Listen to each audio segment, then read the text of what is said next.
Mga minamahal kong kapatid, tayo natitipon upang ipagdiwang ang banal na Eucharistia at masaksihan ang sakramento ng pag-iisang dibdib ni John at Rose. Bilang isang sambayanang Kristiyano, ipinapaalala natin sa kanilang dalawa ang tawag sa kabanalan at katapatan bilang mag-asawa. Palatay basang-basa. Kaya po na medyo excited na, kinakabahan. Parang hindi ko ma-explain na kasi parang matagal ko na din siyang pinapangarap sa buong buhay ko. Ano po, medyo stress din. Hassle, parang kinakabahan ako kung makompleto ko ba yung requirements, kung matuloy ba yung wedding. Ganun po. Medyo may pagka-less hassle naman, pero okay naman po. Nakompleto naman din. Sa iyo, naglakad ka. Mga problema namin, nagdadamay lang kami. Kung may problema, sasabihin niya sa akin. Kung may problema ako, sabihin ko sa kanya. Hanap kami ng paraan na masolve yung problema.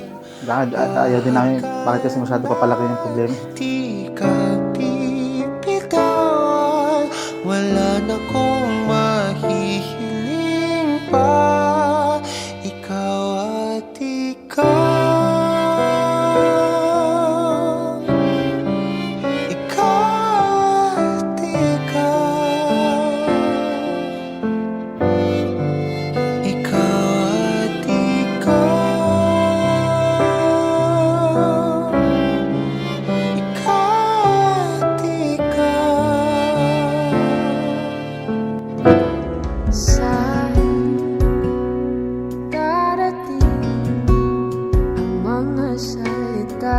Meros, salamat sa lahat ng pag-aalaga mo sa akin. Pag-asikaso, galing trabaho.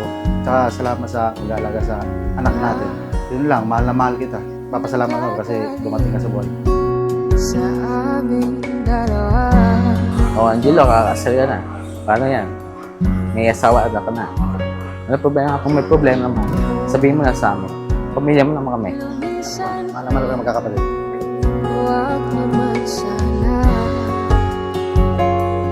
Sa pinagdurugtong na buhay ni John at Rose, na ngayon umaako sa banal na tipan ng kasal, naway mangibabaw ang ipinahahayag nilang pagmamahal sa pamagitan ni Jesucristo kasama ng Espiritu Santo magpasawalang hanggan.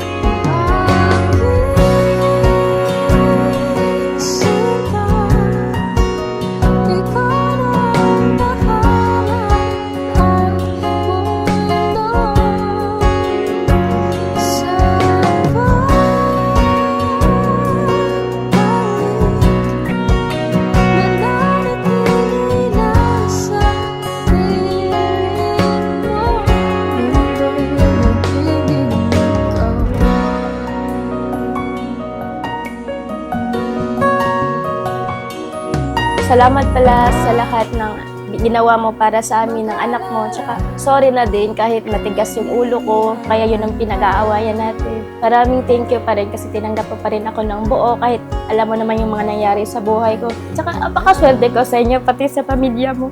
Kasi tinanggap niyo ako ng buo. Kaya wala na akong pang ibang masasabi. Maraming salamat sa inyo. Tsaka I love you. Lagi ka naming mamahalin ng anak mo habang buhay.